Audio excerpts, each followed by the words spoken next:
Hi, everyone, and welcome to another episode of The Product of a Strong Woman. I am beyond excited. I spoke about it in my last episode, and I have the amazing woman, Laure Arbert. I am beyond grateful for this moment. As I mentioned, she does work with hypnotherapy. She's been in this industry for many years, healing, working with people, not just in the physical, like I did as a nurse, but she does the emotional, the spiritual, the soul.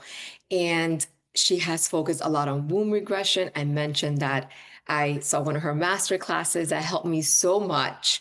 And yes, I am beyond and grateful to have her here. So, hi, Laura. Tell me more about you so everybody can get to know you a little more. Oh, thank you, Liz. I'm really excited to be here. And together we've been preparing a great episode today.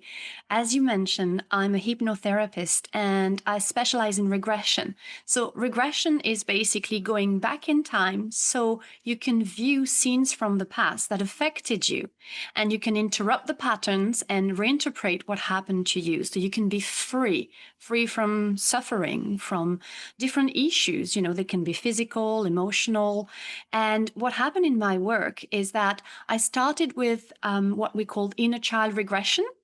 But very quickly, I realized my clients would spontaneously go back to either past lives or directly in the womb, so in the mother's tummy.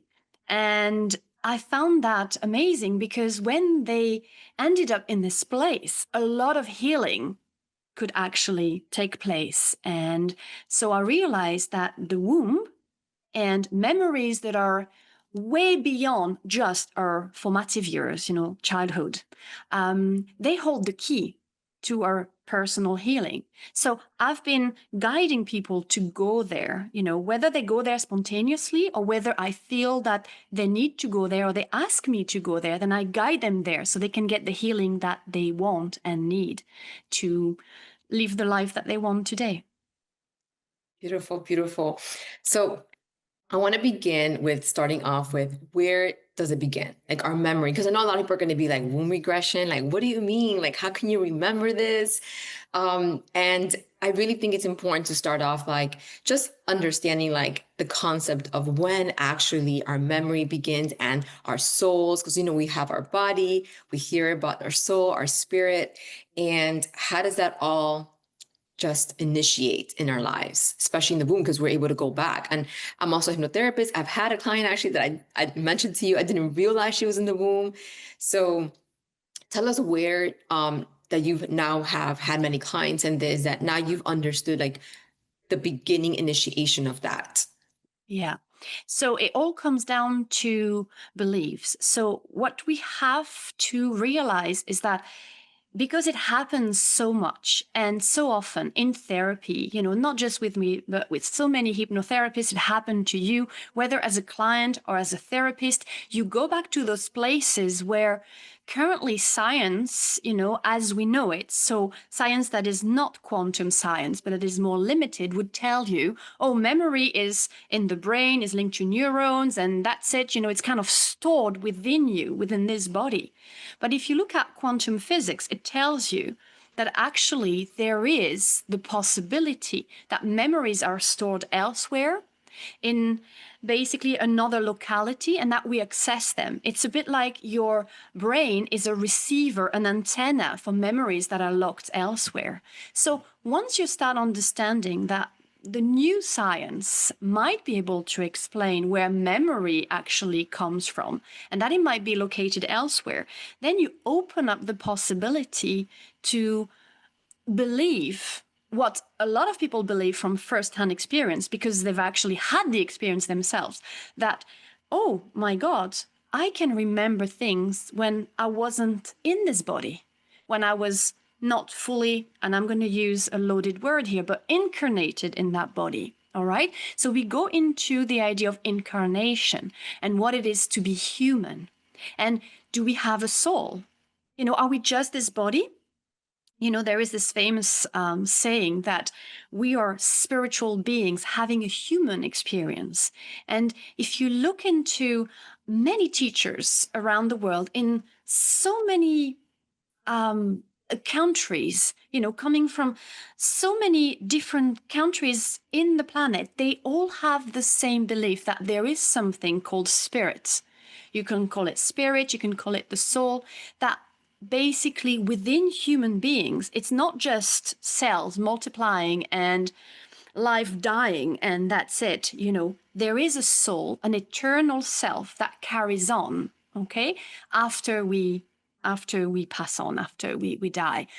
And if you start thinking about, okay, is there life after death, as in, does my soul carry on when my body dies? Is there a part of me, an eternal part that carries on? You then have to ask yourself the question, okay, but then when did this soul become me?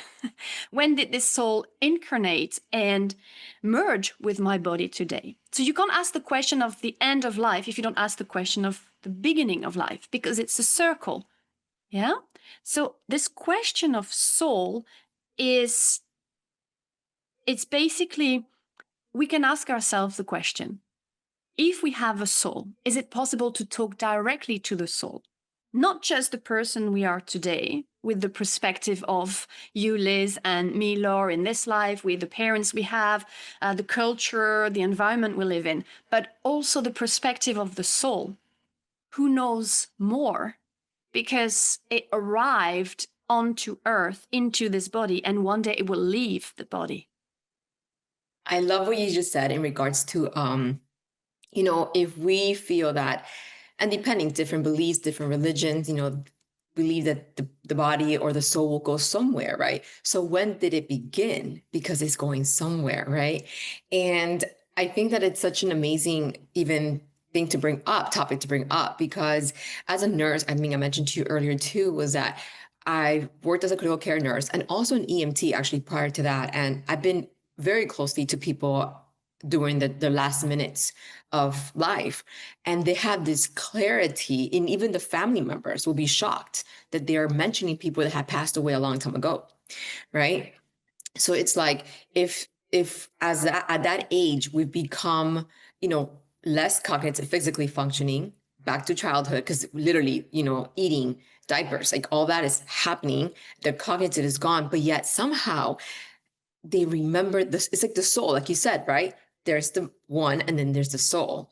And just to touch base on that too, is that, I call it now my intuitive self-talk, but we hear like positive self-talk. You have negative self-talk. So that means that as you're like doing something, let's say you did a mistake, there's automatically someone that you hear saying, "Oh my God, I can't believe you did this." That is one aspect of you. And then the other one is receiving and feeling that whatever was said. And that's why it was so important for, like, there's a time that we were like, oh, emphasizing on positive self-talk, because how that person is talking to the soul, to me, I guess is how I feel, is how that feeling is going to generate, right? So yeah, as you were mentioning that, Yeah. I was thinking about all those things, but that's an amazing way to kind of bring more softness to the topic of womb regression, how, And to yeah. bounce back on that, Liz, I have worked with teenagers. They have so much wisdom in them. Sometimes, I don't like any form of comparison, but you can sense the wisdom in them when the parents are not aware, So you actually realize that some children have a soul that simply seems more evolved, and they have this, you mentioned it, this deep knowledge of what is right and what is wrong. And when you go back in therapy, even in classical regression, what we call inner child regression, when you go back to scenes, let's say the child is 3 or 4 years old, and you question the child, and the child speaks, through the adult self, and they express what they're going through, they have a sense of that shouldn't happen. This person should not be doing X, Y, Z. Typically, for instance, in instances of sexual abuse, they know it's wrong. Where do they have this knowledge? Where does it come from? So when a child is born, there's actually this sense of what is right and wrong within them at a very early age, because when you go back in the scene and the child speaks, they know this shouldn't be happening.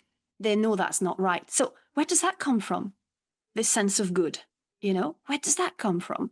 So that is completely linked to the idea of who we are. We're not just a bunch of cell that grows up and start learning from people around us. We have intuition, we have other form of knowledge that come through us, and not just our parents and our environment. This shapes us because, our brain is like a sponge when we're little and we absorb what is going on around us.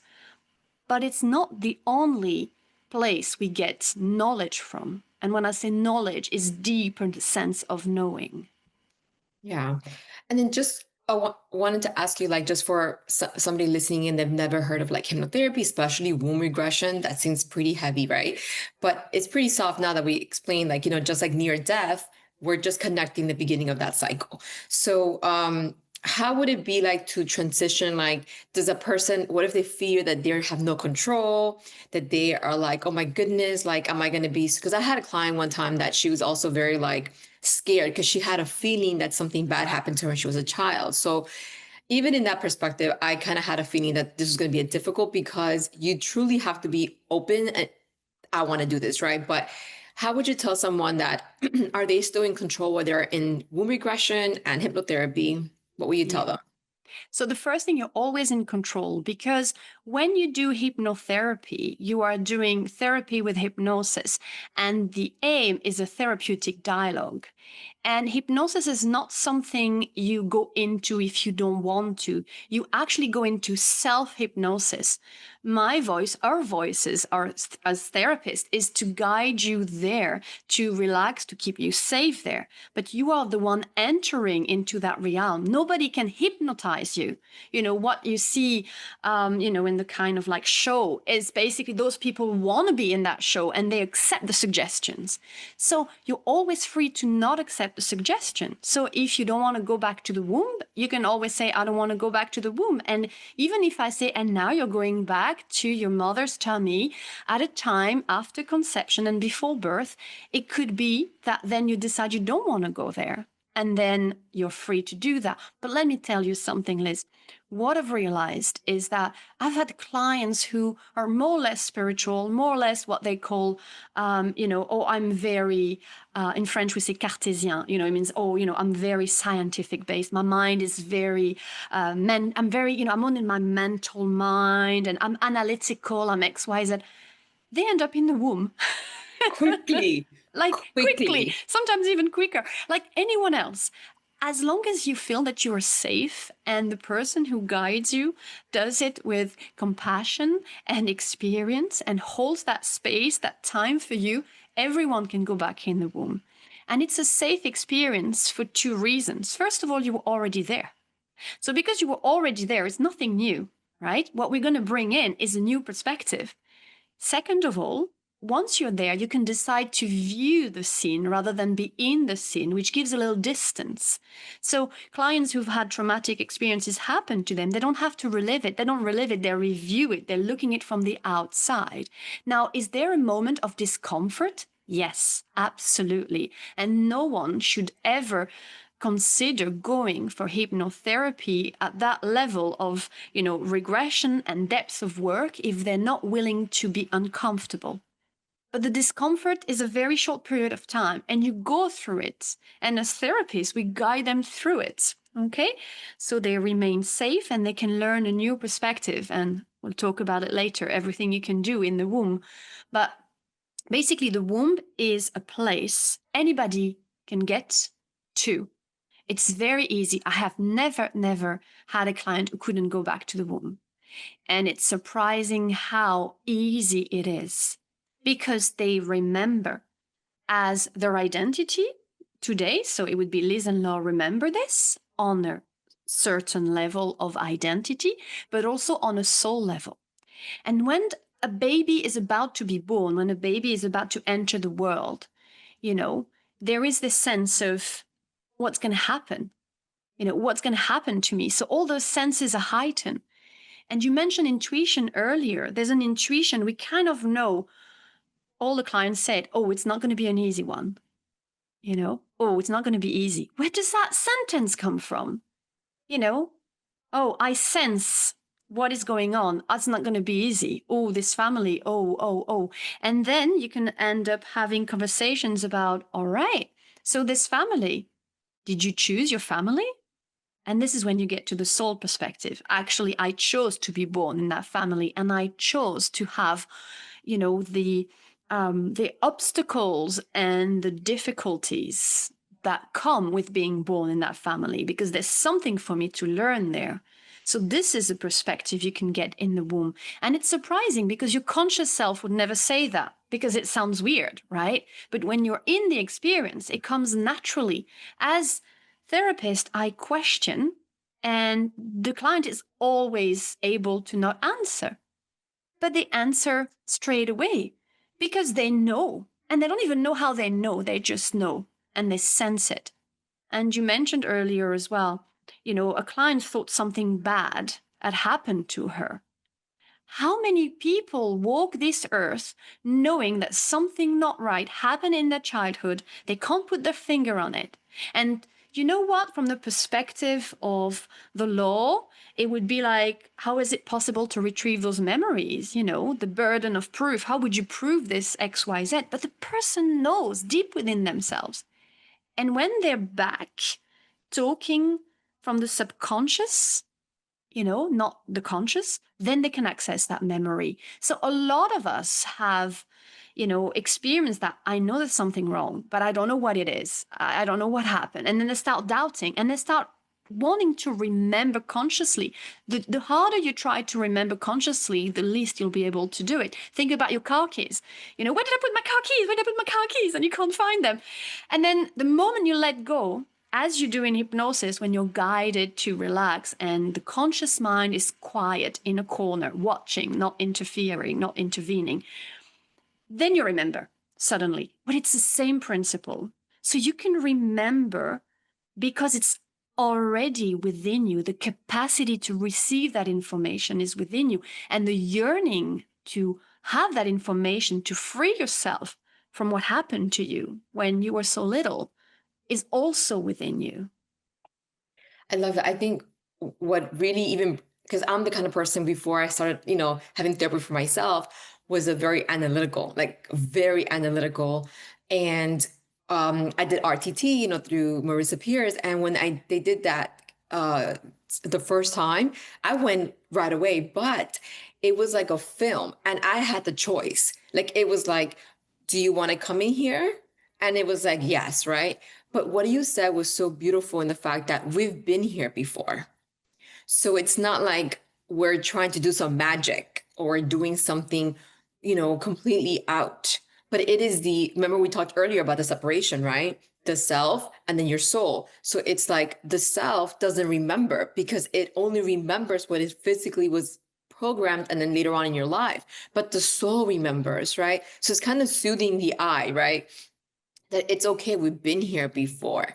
And yeah, just to finish off this part too, is just the fact that, like we mentioned earlier, it really how the strength of the soul, how it chose and everything, because towards the end of life, again, I'm having all these memories as a nurse that although the physical lost the physical memory, right? They don't remember physically what happened now, or like birthdays or things that their current family is like sad about, but they have this remembering of things that happened way back. The strength of the soul, right? Remembering, calling back its ancestors. Because I had patients say, like, hey, either tell me like they're gonna die that day, or they tell me, oh, I saw X, Y, and Z. And I'll ask the family, they're like, wait, what? That was like many years ago. How can they remember this? Right. So that is, I feel like towards the end of life, maybe the I will leave, the human, the physical body is kind of losing its grip, but then the soul is like so like more open to connect. But yeah, that's beautiful to let somebody know that we've been here before and I'm just here. Yeah. Now you get the ability to come back to this place and with support from the therapist. So well, I love that. I love that. So now let's go into the resistance part, because this is the part where we find our clients, right? Where the clients are just usually midlife, right? It's after children, if you had children. If you don't have children, maybe like you've reached all these top moments in your career and it's just something still feels heavy. So how can you say now, like, during this part of the resistance? I know we talked about the stages. How can you talk about that in regards to telling the clients, like, or people that are listening to this, how are we going through this process of resistance that we're now Yeah. looking for help? Yeah. So it's very interesting to notice that very often people realize they need help when they become mothers or father themselves, and they don't want to repeat what they view as mistakes from the past. So, as you rightly said, very often when people are about to have children or they just had kids, they realize they're repeating certain patterns, from the parents. I remember very well when my child was very little, and I lived in England at the time. And in England, at the windows, they don't have shutters. Okay, in France and in other countries, you have those big, wooden shutters. And I would go into my son's bedroom where he only had a little blind coming down. Okay, and I knew I put the blind there, so consciously I knew. I would walk into the room to wake him up from his nap time in the afternoon. And I would say in French, because obviously, although I lived in England at the time, the mother tongue would come up very easily. And I would say, "Oh, mommy is going to open the shutters." And I'm like, there is no, it's a blind. Why did I say that? And I realized that when I was little, that was what my mom used to tell me. Okay. So that's when you realize, hang on a minute, I'm not consciously parenting my child. I am repeating things that I learned, that I heard when I was a child. So that's the easiest part. Okay. So most people, they tend to realize, hang on a minute, I'm reproducing a pattern here. Where does that come from? And most of the time, when we were little, obviously you got sometimes you get those children who are very rebels, and they just want to forget all about family, and they move out very early, and they don't want to have to do anything with their family. But most kids, they want to belong. So when you are young, you want to belong. You want to be loved and accepted by your family. You want to be like them. And very often our parents, I'm going to use a bit of a strong word here, but our parents groom us to be like mini them. There is this thing about, oh, this is a mini me. This is my child. Like, my child belongs to me. And I always like to remember the words from Khalil Gibran, who says, "Our children are not our children. They're the desire of life for itself." So we always have to remember he was very wise, because if you read the Prophet, if you read a lot of the words of Khalil Gibran, he spoke from a soul perspective. Because although you might be the child of someone, obviously you are the child of someone, and you will have a child, and you're the child of someone or you're the parent of someone, let's say, but they are individuals in their own right. Okay. So the idea of belonging in a family is very strong, because as humans, a bit like animals, we have groups, and, we belong, and you want to be like them, to be liked by them. But we need to remember that we have our own identity, every single person, whether that's an ancestor or somebody who's after you, who will be born after you, they have their own personality. So as you grow up, you start to realize, oh, I don't want to be like them. Actually, I'm different from them. Yeah. So you move from the belonging, wanting to belong and be like your parents or your family members, that your grandparents or uncles who you view as examples and want to be accepted by them. You move from that to a form of rejection, so you can find yourself, usually in teenage years, but it can be later on in life. Okay. When you realize, hang on a minute, I'm doing this career, I'm pursuing this career because my parents told me to do that. And, directly or indirectly, they encourage me that way. I didn't have a choice. I want my own choice. So then what happens in most of us is that we start defining ourselves against them. So we push back. It's like a pushback. So the second stage of healing is a pushback. And a lot of people end up in therapy in the second stage. The first stage would be, people who are people pleasers, who feel like, oh, my family is rejecting me. I so want to be part of that family. So abandonment wounds, rejection wounds, people pleasing, all of those kind of characteristics come from the first, I would say, the first realization. The second realization is people who actually sometimes might view themselves as victim of their families or want to rebel against them. So there is rage, there is shame, there is guilt, there is anger, there is sadness, but all those emotions are basically still in relation to what they went through as a child. So they are starting to define themselves as different from. And as long as, and this is what years of therapy have taught me, as long as a person, as a client who wants healing, you are still defining yourself as wanting to belong or wanting to be not like them, you are still in the duality. You are still in defining yourself based on the outer world, as in the outer family. You are not doing it based on who you are truly. And that is the third stage. And the third stage of realization is realizing that you are your own person, that you've been here before, that your soul knows, that there's a reason why you ended up in this family. And today you can decide to live your own life and go on your own path, irrespectively of what happened or didn't happen in the past. That is true healing. You drop the victimhood completely.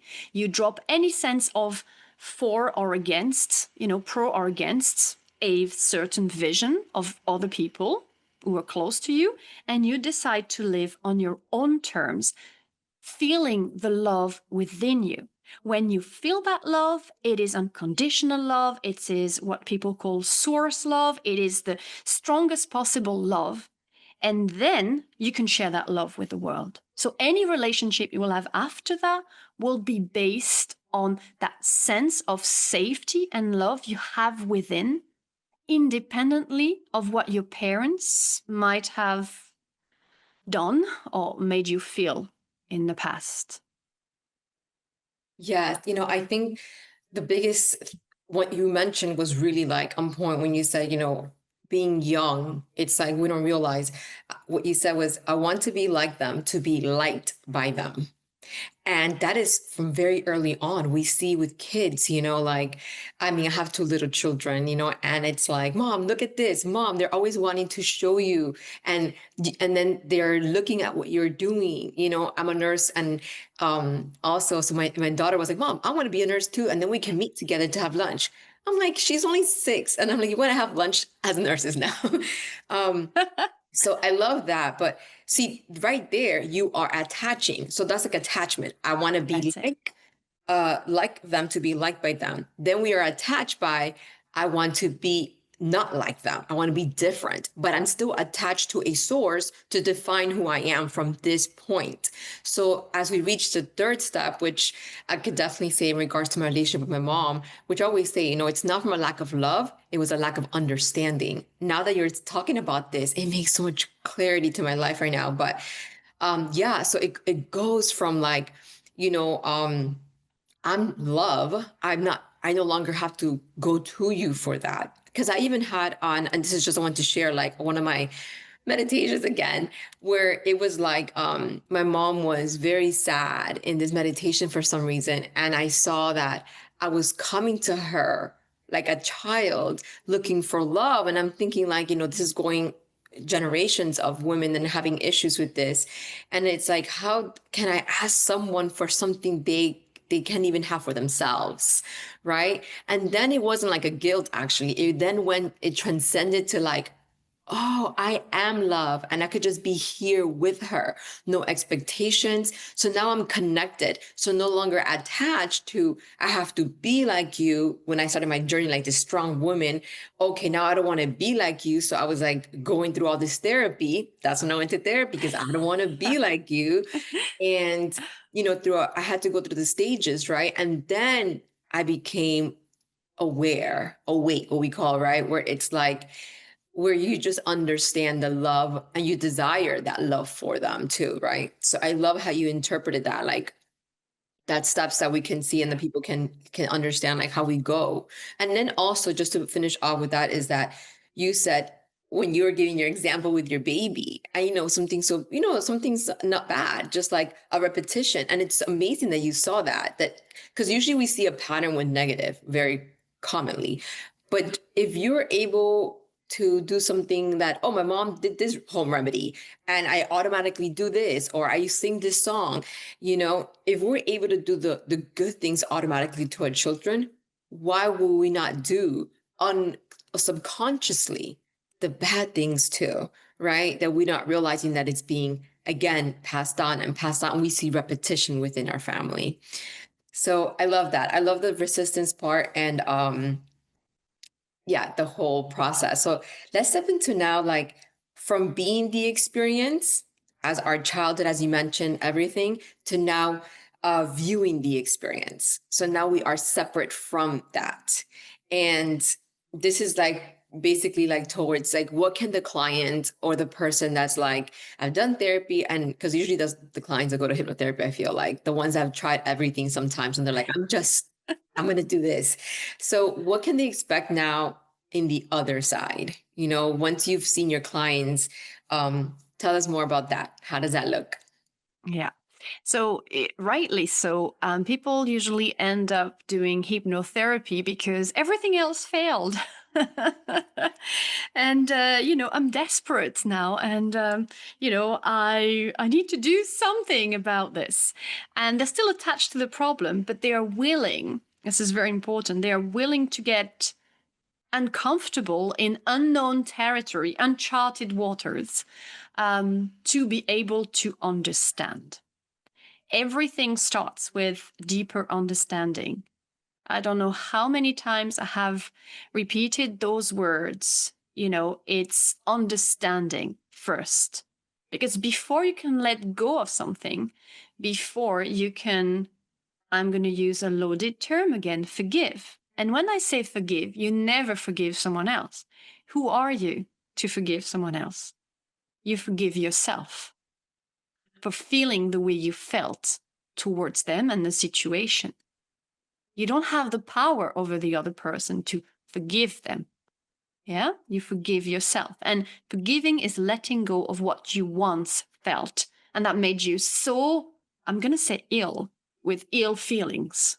So you let go, you drop them. But to be able to drop those feelings, you need to know what those feelings are about. So obviously, if some of the trauma you carry is from childhood and you go back to the childhood scenes, you view them and you reinterpret them as your adult self today because you have the words now. As a child, you didn't have the words. You had the sense of right and wrong already because I have seen it so many times. The child knows this shouldn't be happening. The child knows the parent should do better, but they don't know how to voice it out. When you go back in hypnosis and you're guided by the therapist asking questions, then you can voice out what you couldn't say then because you didn't have the words and you didn't really know exactly what you felt. So it's a deeper understanding of how you felt at the time. This is what hypnotherapy allows you to do, going back into those scenes. But when we go further back and we actually end up in the womb, it becomes more fascinating because you have your own feelings as the unborn child. You also have the mother's feelings because you can pick up on what is going on. Yeah. And you are linked with the umbilical cord. And then you have what is going on around in the environment. I've had clients remembering fights, big fights between their parents when they were little. Remembering the moment the mother said to the father, I'm pregnant, and the father or the grandparents didn't accept the pregnancy.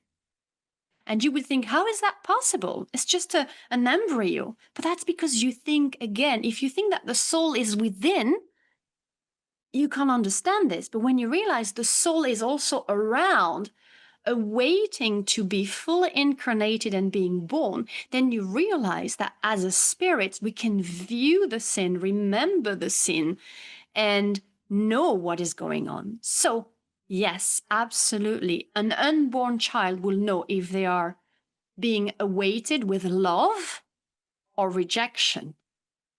And if you go into therapy and you just talk about the formative years and when you were a child and my mom did this and my father did that and my father was not there and blah, blah, blah, blah, blah, you're missing the source. You're missing the origin. You're missing the moment where the grandparents or the father said, I don't want this child, or the mother thought she would have an abortion and decided to keep the child in the end. But the child always felt like, oh, she tried to get rid of me. Where does that knowledge come from? And my clients would go to the parents and confront them about what they found out in hypnosis. And the parents would say, how do you know? I never told you that. How do you know this happened?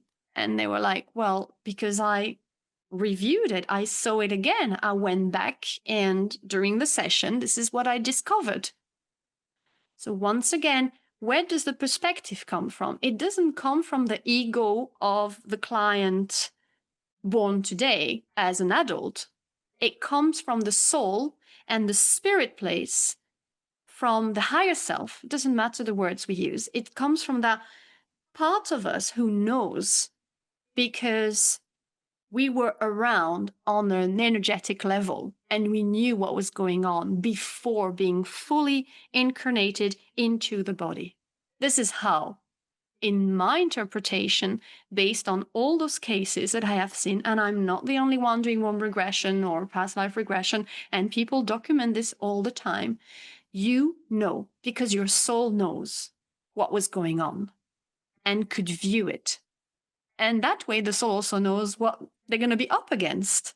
What's going to be my lesson in this life? Oh, obviously, rejection is one of them. Yeah, one of the things that I'm going to have to overcome for the better advancement of my consciousness, of my, on my soul path. So this is how you get the perspective. Yeah, and you actually view it. Again, you review it.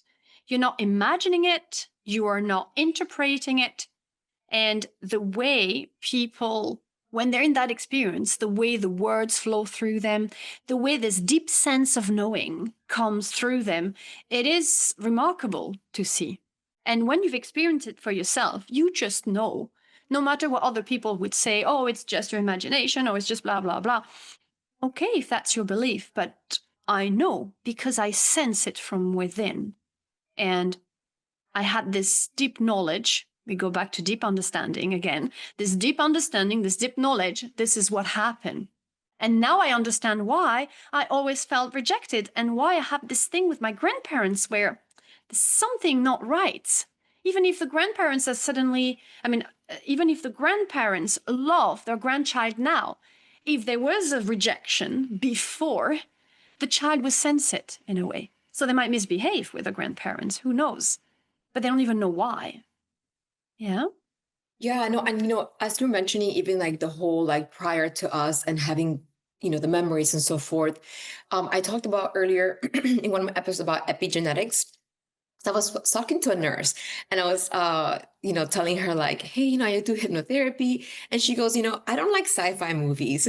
And I was like, okay. I'm like, you're in the ER because I was in critical care and she was working ER. I'm like, have you heard about epigenetics? Like that's, and she goes, yeah, but I'm not into sci-fi stuff. I like the real things. So right there, I cut the conversation. But, in epigenetics, it's basically the study of like the genes of everyone, right? As we were talking about earlier, how like, oh, well, my mom suffered from depression. Let's say I have to have depression. Well, epi means above a genetic, your genes. So therefore you're coming already with something, right? But it doesn't mean that it has to develop. It means that, hey, let me come more aware. Let me understand this a bit more. Let me really dive into this, and now that you spoke about, rejection and all this stuff, I shared it on my last podcast. It was actually a quite difficult one because crazy enough, as much, work I've done, you go back sometimes in even sharing it. And I dealt with that, the rejection from not my mother, but father, and a lot of physical violence while I was in the womb. And you know I realized that in that journey, it was always having to prove myself, feeling like I belong, right? But at the same time, feeling that guilt and shame. And I think I want to give hope, because for me, it was like thinking like as soon as I had this vision of me being actually coming out of the womb, I was like in the hospital room and thinking like I had that aha moment, like, oh my God, I am love. I'm just here to like, I'm seeing everything. Like, this is the adults, right? There's other things happening. And that's my journey to understand that I am love, so that others can understand what that is around me, because they can sense, right?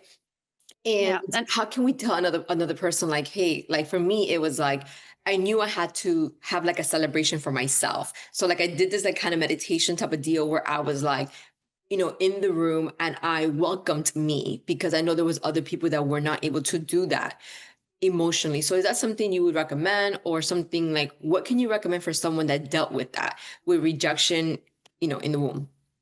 yeah. So, first of all, and you're absolutely right, no matter how much healing we've done, no matter how far we think we are on a journey, there's always further healing to be had. And I'm a strong believer that our life has themes.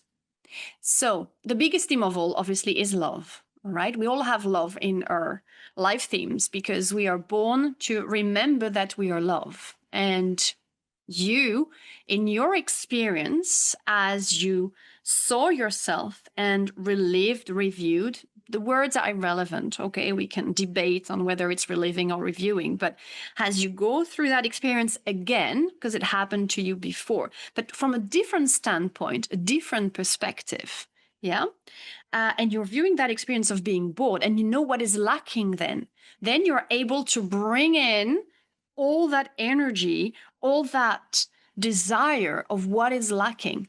But you're not doing it out of spite. You're not doing it out of lack, even. You're doing it because you know that's right. And the powerful thing is, when you're in hypnosis, and especially in the womb, but at other times as well, you have a different perspective. Why? Because you don't react with the ego, then you react with the higher self, the eternal self. You react as the soul. And the soul knows because the soul is always connected to source. I don't know if, obviously, this is hypothesis, but in my experience, we never completely fully incarnated in the body. There's a small percentage of us that remains connected to source on a soul level. All right. So it's the idea that the world is holographic and there's a projection of our soul here. Okay. So if you think about it that way, when you give yourself that gift of going back through time and space, whether that's through meditation, self hypnosis, or guided hypnosis, where you can actually ask questions, so it's more powerful because instead of switching from conscious questioning to unconscious thoughts and subconscious gut instinct, because I don't know if subconscious is a gut, but subconscious instinct, I would say, when you're in hypnosis or in meditation, the ego is quietened.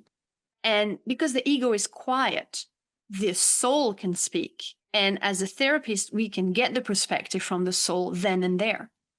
So through questioning, then the soul sees what is missing. And it's instant knowledge. There is this idea, it's not only deep understanding, it's also instant knowledge that we are love and I'm here for love. And this is all there is that matters, joy and love. I just can't believe when my clients end up at what I call the soul level. So usually they've healed what they had to heal in the scene and they realize they need celebrating, etc., etc. The wisdom that comes from them is universal. And they will all tell me, I feel whole now, as in WHOLEM. I feel I'm one. I feel whole. I feel this wholeness. I feel this oneness within me. Even people who are not spiritual or religious, they will start talking that way. I feel the love. I know I am love. I need to spread that love. I need to celebrate the love. I'm here for love. No matter the words that they use, it's always the same feeling. It's not even a feeling, it's just bigger than that. It's always the same sense of wholeness. Yeah. And that is, I will use the word magical then, because how can you explain that so many people having so many different life experiences, when you strip away all the stories about their life and they just connect to what is true within them, they sense that unconditional love?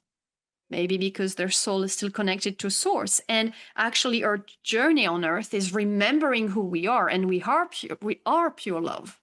So our journey on earth is remembering that we are pure love, and that is the only thing that matters, is to feel that love, to spread the love. And that might just be what, what we all need. We all here to discover this, the power of love, the magical power of love. And when that enters into any therapy, then the words flow, and the healing words, and the forgiveness, as in letting go of any feeling that is not connected to love. And then you get your own resources. Why? Because it's a bit like rewiring your entire inner programming. Remembering that love, you're able to find new solutions, new resources, and it comes naturally. I don't have any scripts of any kind, because when people end up somewhere, you don't know what's going to happen. So I always deal with whatever emerges, and I'm just curious, and I ask questions to the client, and then the client knows. Because the soul knows, because the soul's perspective is much bigger and higher than the ego who feels trapped. The soul knows because it's connected to source and this unconditional love. So then that voice, which is your voice, the soul voice, speaks up and forgives, lets go, and is able to find a new path forward. It is as simple as that. You can foster and encourage some dialogues, between people in the scenes. But what I've realized, it's not even necessary. I used to do that. I used to want to get the dialogue. So let's say you're in the scene you described earlier, where, you just realize you're being bored, but you're not being celebrated. There's something in the room that is not quite right with the way people are feeling. A traditional way would be, all right, talk to mom, talk to dad, talk to XYZ, even the nurse. I don't know if the nurse was an nurse as you were born. That happens. Yes, okay, but you are still bringing in the ego of your lifetime, wanting some answers and to prove your point. But if you let the soul speak, you will realize, I'm here for a reason, and I'm going to fulfill that mission. Sometimes within the mission, there is also a form of forgiveness to be had for yourself. And that's why I'm going through this experience with this family, and that's why I get this welcome. A part of me on a soul level chose this. Yeah. And when we were in the in-between, earlier we mentioned, where do we go after we die? And my question is always, okay, where do you come from before you're born? That's the same question. If we ask ourselves, where do we go after we die? We need to ask ourselves, where do we come from before? Where do we come from before we were born? We have to ask ourselves that question. So when you were in that place, in the in-between, then you had access to certain knowledge. This is that knowledge that you can bring in when you do womb regression, or when you do past life as well, and past life review. At the end of a life, you have the perspective of understanding, oh, I made those choices and I did them out of fear or out of love, and this is what happened to me. And you get the bigger perspective. And from that bigger perspective, you get the healing. Yeah. Oh my goodness. I just, as you were talking about how when the client is in that place of perspective through the soul, not the ego, right? Not like that. It is a whole different one. It's a loving one.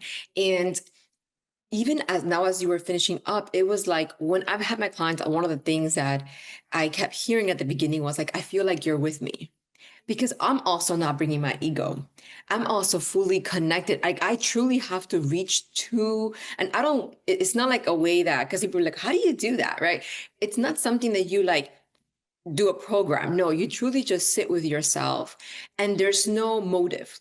There you go. Like there's no motive of like, I want to get this client, like, there's just let it be. I'm here to support and guide. And I heard your masterclass. I took that on like because I used to, want to do the dialogue. And when you said that, I stopped preparing myself. Yeah.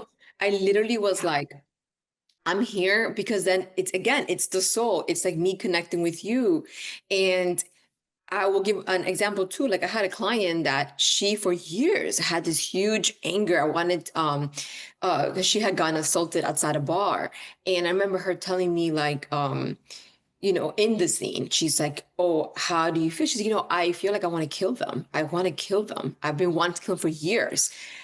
But as we got more into the session, like, because she thought that it was her, that she was targeted, but she realized it was just like, she just ended up being, and, there's a whole lesson to this.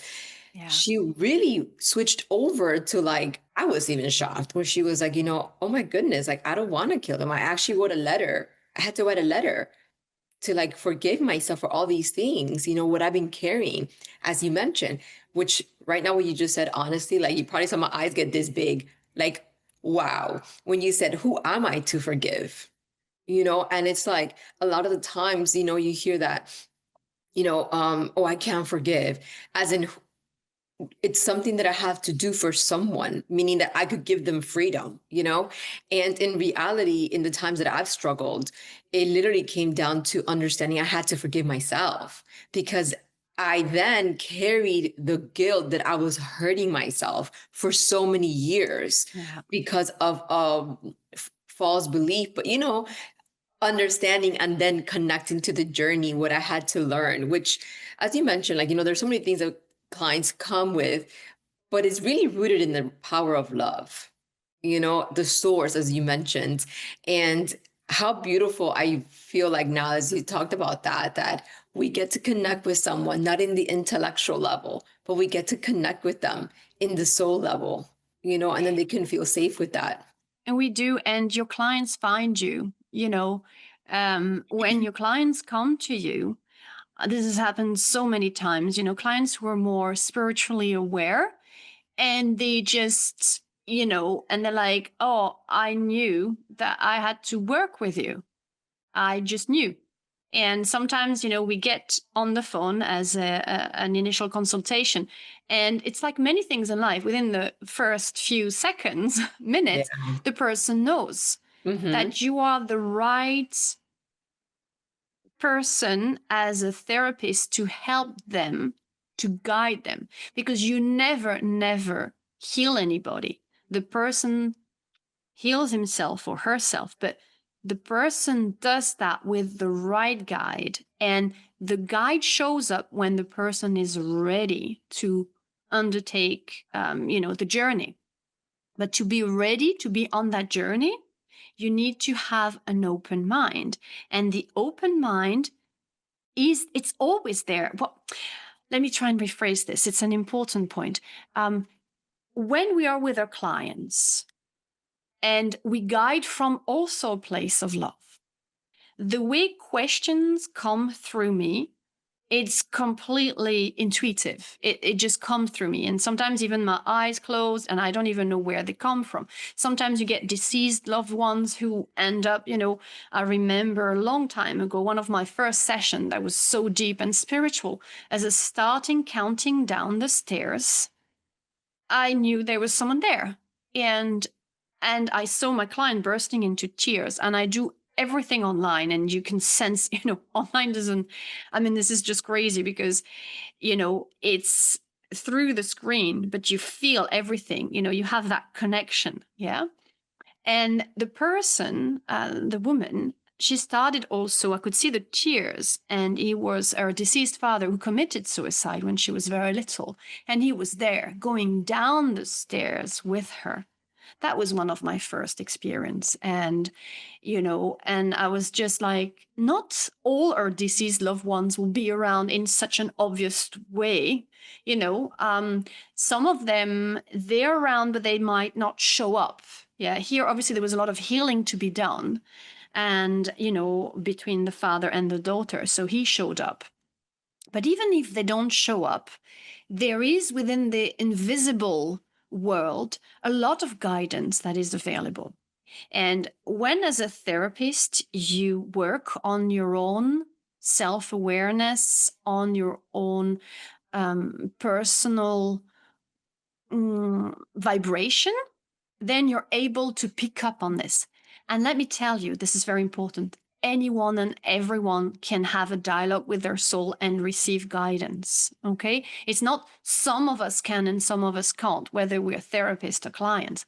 What it requires is to be open and to let yourself be the carrier, the vehicle for that knowledge. So what I found in session is I end up being a bit like a channeler. And although I never rely on this, all right, very important, I never rely on any form of channeling to do a session, but I get some information and gut instinct, intuition, whatever you want, to ask a specific question. And I don't know where that comes from. It can be a connection with my client. It can be many things, but I have many stories where at the end, my client would say, how did you know to ask this? And I'm like, I don't know. I know that that was needed then.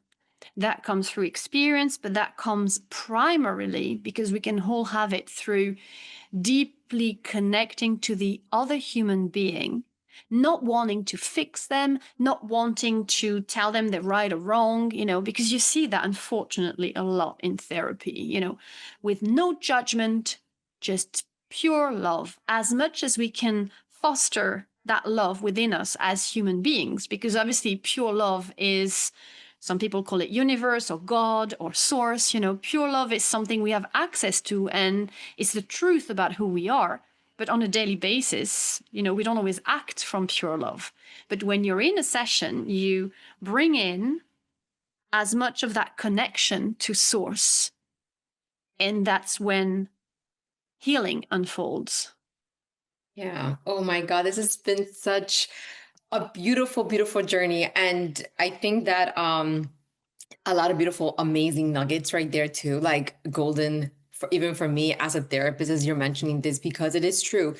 Even if like, and I think what you mentioned, like, the whole understanding of coming in, rooted like, very strong in that love, not trying to fix someone, because even, like I mentioned, I'll go back to the nursing thing, right? I had as early on in my career, even before when I was an EMT, it was like I had this sensation of like, why do people feel like, and that's not to say anything bad about a doctor or the medical field, right? Like they're the only people that can do something for you, right?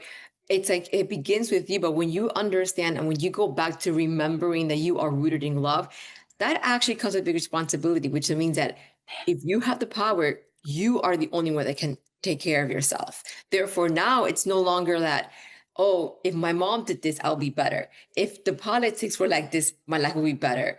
If my spouse will behave this way, I would know it's no longer in anybody, but it is rooted in yourself. And that is the biggest responsibility, I believe, for myself in my journey, was that when I took on my love back, remembering my love, I also had to take responsibility.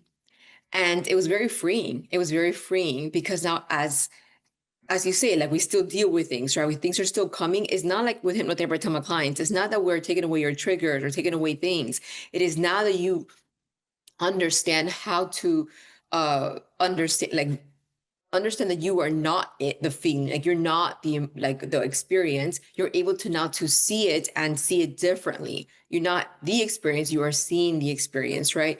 And I tell them, like, now you're able to deal with these new things that are coming to you. They're not supposed to go away. You're the one that's supposed to now perceive them differently. So beautiful. I'm just beyond grateful for your time. Even reaching out to you was very intuitive. We had this conversation where I was like, let me just reach out to her. And then when you responded to me, my heart exploded because I was like, what? She's like, oh, so follow your intuition. Everybody has it. That was beautifully said as well.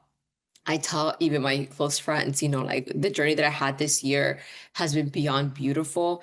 And I now I'm a big believer that we all have that intuitive, like we all came with that. That's why when we walk in a room and let's say it's a room where there's people that are like not that good, we say, oh my God, I don't feel right about this. Or you come in and there's an amazing person.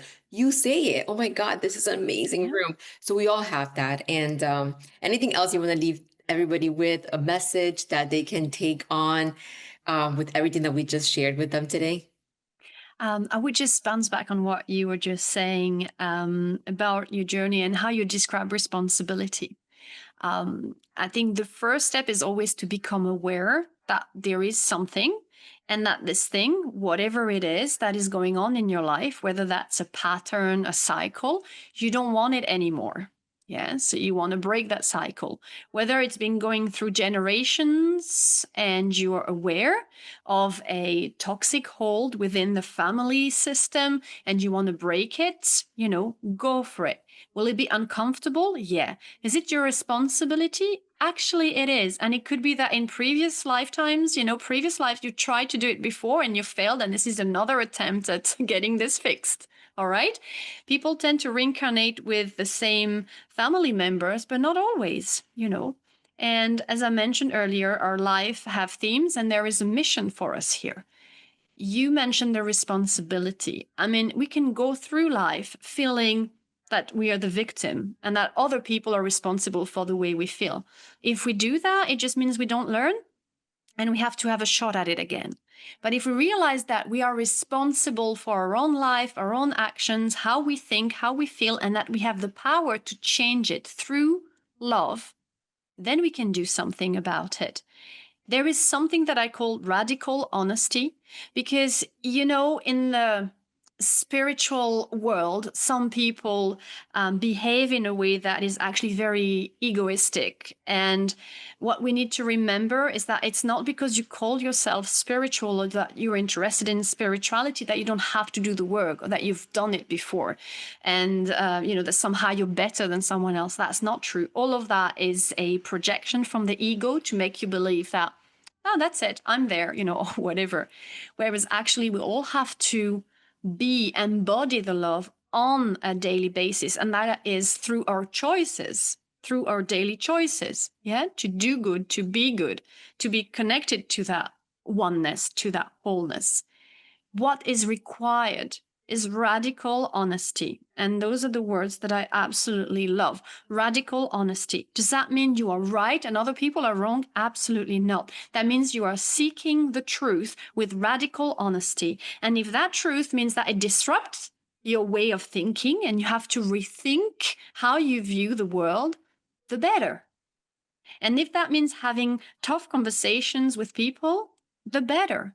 Does that mean they're wrong, you're right? No, you have different perspectives. But as long as you seek the truth within you, that you take responsibility for your own actions and for how you feel and how you make other people feel as well, you can't actually prevent other people from judging you and seeing you with their eyes of either sometimes, people will be jealous or people will not understand you and people want to reject you. There's so much division and fear right now in the world. You can't make them understand you or see you. But as long as you understand yourself and you are working on yourself to be in the truth, and the only truth is love, with radical honesty, then you can be sure that your time on earth is time well spent. And whether you can do this by yourself or whether you need the help of a therapist to speed up the process, so be it.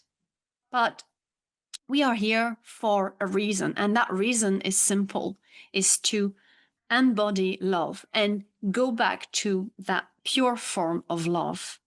And as long as we are all aware of it, men, women, we can have an impact on this world. But the impact is not one that we force upon. It's the Exactly. impact of being who we are, truest to our core, to the magnitude of the beauty of the soul that we are. I love it. I love it. I love it. I love it. All of this. And so I want to ask you a question, which is I asked most of the, or all of the women that have been here so far. It is, what has another woman left in your journey that will be passed on to another woman? Because personally, that is what I feel, that it's legacy. Sometimes we feel like legacy is what we're building, and it could be, but I think the true, now that we're touching base on love, and it's the fact that what is it that has someone else left within you that is just going to be passed on for other women?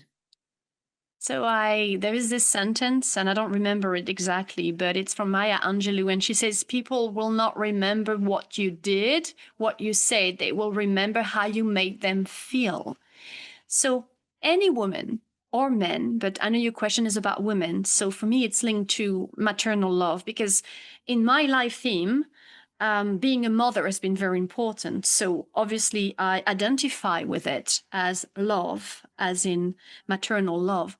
So for me, what another woman would have left me, felt about her, and felt in her aura, in her being, that is what's important, not what she said or did for me, because, at the end of the day, what matters is the intention. So if the intention of the person was pure, whether she made mistakes or not, what people qualify as mistake, it's irrelevant. So the legacy that I would want to receive and that I would want to pass on is to make people feel good. And as long as another woman made me feel good, then I thank her for it. As long as a man did that, I thank him for it. But from a woman's perspective, and especially a more maternal perspective, because we're talking about the womb, it's thinking about, I often think about my maternal grandmother, because I think she was profoundly misunderstood and judged on many levels, and I often think about her because I think she had, both my grandmothers actually, they had golden nuggets within them, but they might not have always been able to make other people feel them, you know, because they were themselves within their own issues. And so, even if it was just a split second, a split moment where the way they looked, the way they acted, something reminded me that, oh, I see the maternal love. It's fleeting and it's still in the shadows. We all have shadows, but I can sense that. Then a part of me reacted to how they made me feel loved, even for that short amount of time. Then I receive that and I want to amplify it and I want other people to feel that love. Yeah. Well, you know what? Like, as you're mentioning this to me, it's like it makes total sense. And it's like how your grandma from both sides, right? Like they didn't have to say, which I'm saying build and do, but it is how they made you feel. And that legacy, it's even seen now in your current practice. Because as we've spoken this whole Yeah. time, it's really about taking away the logic. You're connecting with your clients. So these clients are able to, for a moment, feel what you are bringing, and you're already passing it on. You pass it on to me. I'll tell you this much, because I even had it like with my own personal journey, and I've never had a session with you, but just listening to you, so yeah, I think definitely we already see it. I already felt it. And I will always remember you because of how you made me feel. And you have continued to do this with your clients. So how can anybody reach out to you if they want to work with you? And how can they reach out to you? I will also put in the link below. So Yeah. I have a website. It's my first name and my last name. It's laurearbert.com. You can find me on Instagram, although the Instagram profile is in French. I need to do an English one as well. But, what I realized is that in the French language, there are very few, if any, people who have the conversation that we you and I just had. This kind of conversation is very rare on in the French-speaking world. You know, it's not inexistent, but it's rarer than in the Anglophone world. So that's one of the reasons my voice has been more vocal in French on social media, because I want to share the soul's perspective, and I want to share that healing and transformation can happen quickly, rapidly, on a very deep level, something that we are more aware of in the English speaking world than the French speaking world, but that's just an aside. But yeah, so people can reach out through my website, laurearbert.com, and I always do a free consultation, initial consultation. So people can sense my energy, I can sense theirs, and then they know if they want to work with me. And they can then choose to work with me for 1 month, 2 months, 3 months, depending on the amount of issues. Usually 1 month is one issue, but as we know, everything is connected. So when you work on a certain issue, then other things clear up as well. So it's all connected. Yes, yes. So definitely, again, beyond grateful to have this space with you, to have this moment with you, and I had a lot of takeaways.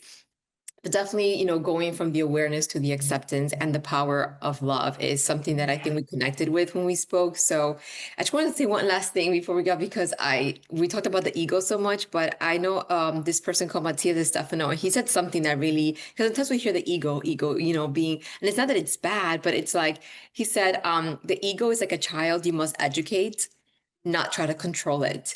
And if we are able to connect with our soul, really connect with our soul again, then the ego doesn't have to be on its own, but rather it can connect with the soul and be redirected, right? But again, thank you so much for your time. Anything else you want to say about that? No, I just want to thank you, Liz, for the opportunity to speak together. And I know that as we speak, other people will relate to what we say, Yes. because it's actually universal. So what you and I share here, other people might have felt it. They might have felt alone feeling it. And now they can be like, oh, I understand. And oh, I see. And just that is enough to spark a transformation. So thank you for creating this podcast and for allowing this conversation between us to be made public. I think it's wonderful. Thank you. Beautiful, beautiful. All right. Well, have a beautiful day, everyone. Thank you again for staying this long if you're here. And yes, see you again some other time. Take care.